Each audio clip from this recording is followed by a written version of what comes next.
जब इंसान किसी काम को सर अंजाम देने का फैसला करे तो वो फिर किसी भी कीमत पे उसको पूरा करके छोड़ता है, चाहे उस काम को पूरा करने में कितना भी वक्त गुजर जाए। आपने शहनशाह हिंदुस्तान औरंगजेब आलमगीर का नाम तो सुना होगा, जो कि मुगलिया हुकूमत के एक जाने पहचाने हुक्मरान थे। आज मैं आपको औरंगजेब आलमगीर और एक ऐसे बहरूपिये का वाकया सुनाता हूँ जिसने बहुत कोशिश की कि बादशाह वक्त को अपने कमाल से मुतासर कर सके, लेकिन जब वो थक गया तो एक ऐसा काम कर गया जिससे बादशाह की आंखों में आंसू आ गए। तो वीडियो शुरू करने से पहले आपसे रिक्वेस्ट की जाती है कि चैनल को सब्सक्राइब करें और बेल आइकन पर क्लिक करें ताकि नए आने वाली वीडियो का नोटिफिकेशन आपको मौसूल हो सके। कहते हैं कि एक दिन शहनशाह हिंदुस्तान औरंगजेब आलमगीर अपने दीवाने आम में जलवागर थे कि नकीब ने आकर इतला दी, जहां पना एक फरियादी माल के दरवाजे पे खड़ा है जो बारियाब होने की इजाजत चाहता है। हुक्म हुआ, बारियाब करो। चंद लम्हे बाद एक अधेड़ उम्र का आदमी दरबार में हाजिर हुआ। शहनशाह ने इस पर एक अचटती हुई निगाह डाली और इसे बैठने का इशारा किया। दूर दूर से आए हुए फरियादियों के मुकदमात की समाअत से फारिग हो चुकने के बाद अब शहनशाह इस अजनबी शख्स की तरफ मुखातिब हुए, दरबार शाही में क्या फरियाद लाए हो? जहां पना, मैं एक बहरूपिया हूँ, सिर्फ इस तमन्ना में गुजरात से हाजिर हुआ हूँ कि शहनशाह हिंद के दरबार से अपने फन का कोई एजाज हासिल कर सकूं। इस दरबार में अहले कमाल की कदरदानी का बड़ा शोरा सुना है। औरंगजेब ने जेरे लब तबस्सुम फरमाते हुए जवाब दिया, तुमने ठीक ही सुना है। अहले कमाल की कदरदानी हमेशा से शाही दरबारों का शेवा रहा है। मैं इजाजत देता हूँ कि तुम अपने फन का मुजाहरा करो। एक बहरूपिया का सबसे बड़ा कमाल यही है कि वो अपनी वजूद को असलियत के सांचे में इस तरह डाले कि नकल का पहचानना मुश्किल हो जाए। तुमने अगर मुझे धोखा दे दिया तो मैं यकीन कर लूंगा कि तुम अपने फन में कामिल दस्तगाह रखते हो। इसी दिन एक कदरदान की तरह मैं तुम्हारे कमाले फन की दाद दूंगा। शहनशाह का यह जवाब सुनकर खुशी खुशी बहरूपिया दरबार से रुखसत हुआ और अपनी क़यामगाह पर पहुंचकर कई दिनों तक सोचता रहा कि कौन सा रूप इख्तियार किया जाए कि बादशाह को भरपूर धोखा दिया जा सके। एक मुहिम से वापस आते हुए शहनशाह रास्ते में बीमार पड़ गया। दिल्ली की राजधानी में हलचल मच गई। हर तरफ इबादत खानों और दरसगाहों में दुआएं सेहत मांगी जाने लगी। शाही बेगमात ने नफली रोज़ों की मन्नत मान ली। गली गली में मुताजों और मस्कीनों को खैरात लौटाई गई। इलाज के लिए मुल्क के कोने कोने से माहिर तबीबों का तांता बंध गया। चंद ही दिनों में शहनशाह सेहतमंद होने लगे। हुस्ले सेहत के दिन सारी राजधानी खुशी के शादियानों में डूब गई। बीमारी से सेहतयाब होने के बाद आज पहली मर्तबा शहनशाह दरबार में तशरीफ लाने वाले थे। मुश्ताकाने दीर से दरबार खचाखच भरा हुआ था। आंखें फाड़े हुए हर शख्स बादशाह की आमद का मुंतजिर था कि इतने में नकीबों ने आवाज दी। सारा दरबार सरोकद खड़ा हो गया। मुबारकबाद और बुलंद इकबाल की दुआओं की गूंज में शहनशाह तख्ते अबनोस पर जलवा अफरोज हुए। इसी दरमियान में एक दरबान ने आकर खबर दी।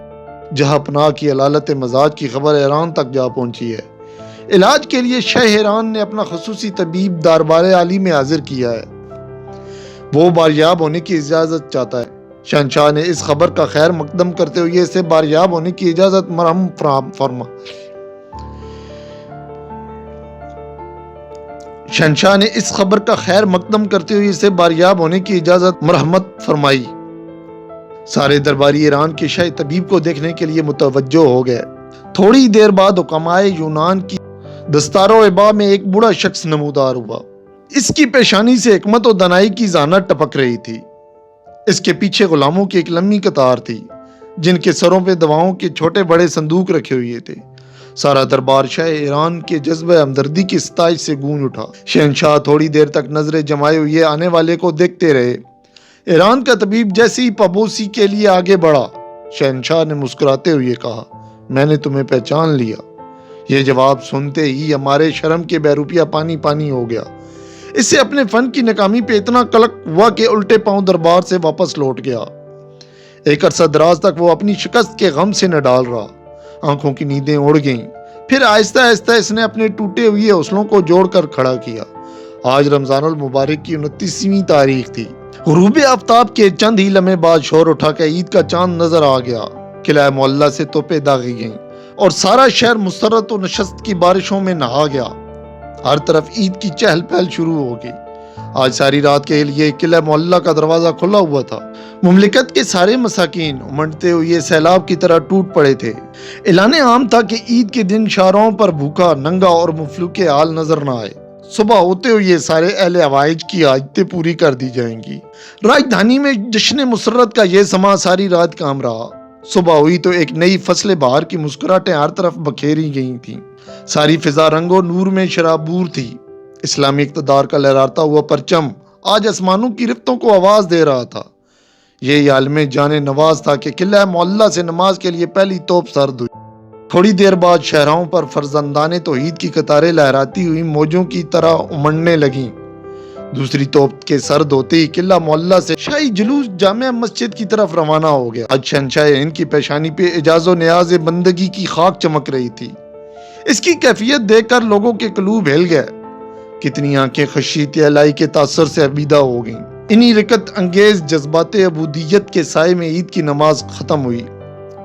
خطبہ معانقہ سے فارغ ہو کر مسرتوں کے پھول بکھیرتے ہوئے فرزندان اسلام کا یہ امنڈتا ہوا ہجوم اپنے اپنے گھروں کی طرف لوٹ گیا۔ قلعہ معلیٰ کی ایک پرانی رسم تھی کہ نماز عید کے بعد والیان ریاست اور روسائے مملکت کی طرف سے شہنشاہ کے حضور میں نظر گزاری جاتی تھی۔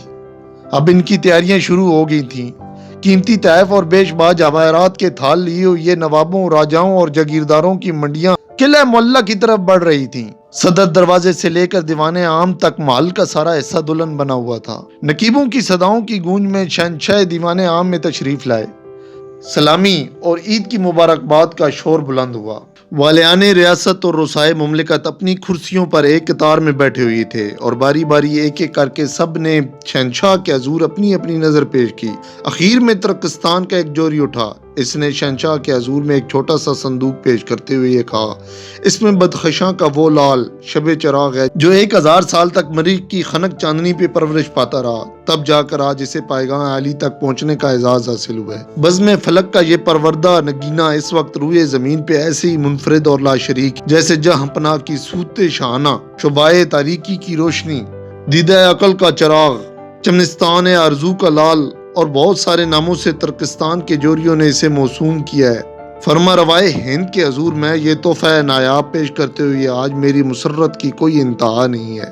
یہ کہتے ہوئے صندوق کو پائیگاہ شاہی میں رکھ کر جیسے ہی وہ واپس پلٹنا چاہتا تھا کہ شہنشاہ عالم اورنگزیب نے زیر لب تبسم فرماتے ہوئے یہ جواب دیا، اس بار بھی ہم نے تمہیں پہچان لیا۔ یہ الفاظ تیر کی طرح اس کے دل میں پیوست ہو گئے۔ عالم اضطراب میں بڑی مشکل سے وہ اپنے آپ کو سنبھال سکا۔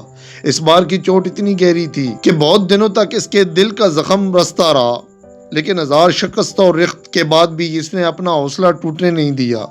پھر کچھ دنوں کے بعد اس کے فن کی غیرت جاگ اٹھی اور آخری بار وہ اپنی قسمت آزمانے کے لیے اٹھ کھڑا ہوا۔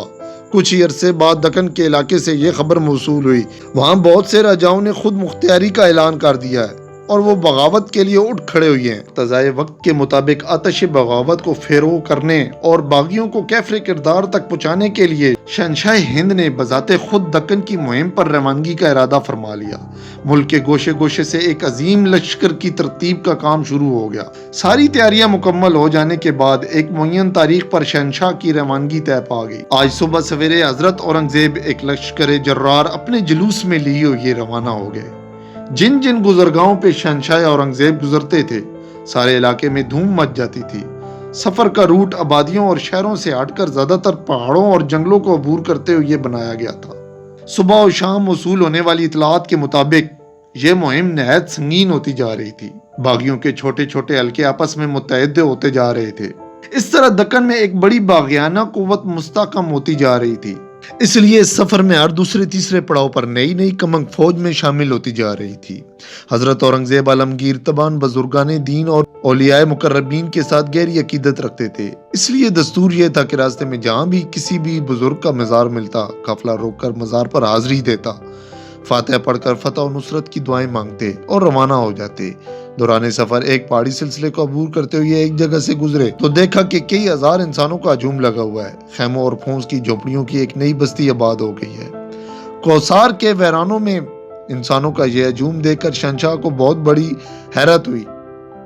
دریافت کرنے پر معلوم ہوا کہ قریبی پہاڑی کی قوم میں خدا رسیدہ بزرگ ہیں جن کی زیارت اور حصول فیض و برکت کے لیے مہینوں سے میلہ لگا ہوا ہے۔ سینکڑوں بزرگان خدا یہاں سے فیض یاب ہو کر واپس لوٹے ہیں۔ لوگوں نے بتایا کہ ان کی عجیب شان ہے، نہ وہ کھاتے ہیں نہ وہ پیتے ہیں اور نہ کسی سے بات کرتے ہیں۔ सदा आंखें बंद किए हुए ये याद इलाही में महव रहते हैं। इनके करीब पहुंचकर दिल की हालत गैर हो जाती है।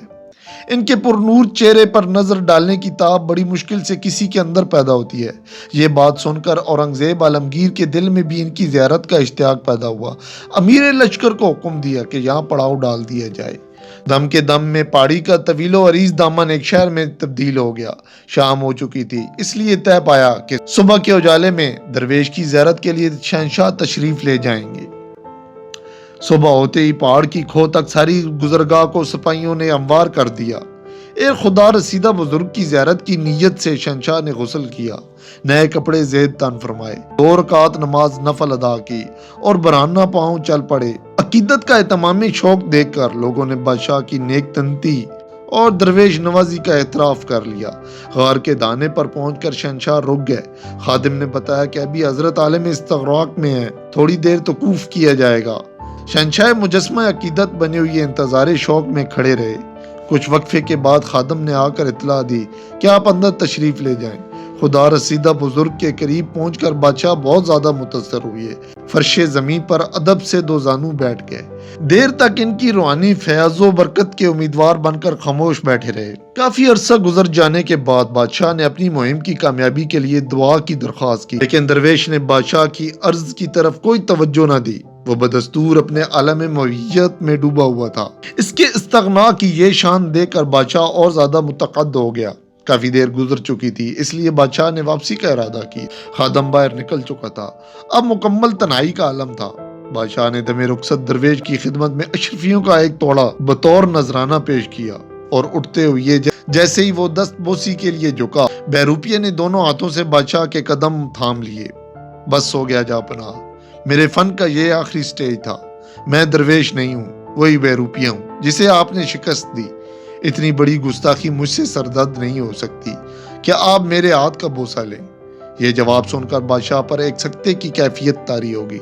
आलम तकरीर में वो देर तक खामोश रहे। थोड़ी देर बाद जब हैरत का तिलिस्म टूटा तो इरशाद फरमाया, आज मैंने तस्लीम कर लिया है कि तुम अपने फन में कामिल हो। अब इस खुशी में कि तुमने मेरे ऊपर फतह हासिल की है, शर्फियों की तहली कबूल करो। तुम्हारे फन का सही हक इस वक्त अदा करूंगा जब किला मोहल्ला दिल्ली में तुम मुझसे मुलाकात करोगे।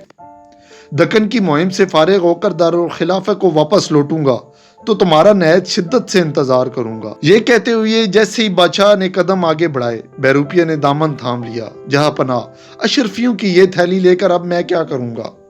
अब तो दिल की दुनिया ही बदल गई है। आज तक हकीकत के जिस चेहरे पे बेशुमार पर्दे पड़े हुए थे, अब मैं खुली आंखों से इसे बेनकाब देख रहा हूँ। फकीर और दरवेश की नकल में जब ये तासीर है कि शहंशाह हिंद की मुअज़्ज़ज़ पेशानी मेरे आगे झुक गई है, असल की तरफ अगर मैं रुख कर लूँ तो किसी और एजाज की हमें जरूरत क्या होगी। ये कहते हुए एक चीख मारी और जेबो गिरेबां की धज्जियां उड़ाता हुआ जंगल की तरफ चला गया। बादशाह पर फिर एक सख्ती की कैफियत तारी हो गई। इस रिकत अंगेज वाक़े की तासीर से आंखें भीग गईं। गार की तनाई में देर तक सोचते रहे, अल्लाह की शान भी कैसी बंदा नवाज बेनियाज है। कोई उम्र भर झक मारता है तो दरवाजा नहीं खुलता, और किसी के लिए एक ही लम्हा आतिश जिंदगी भर की गफलतों का कुफारा बन जाता है।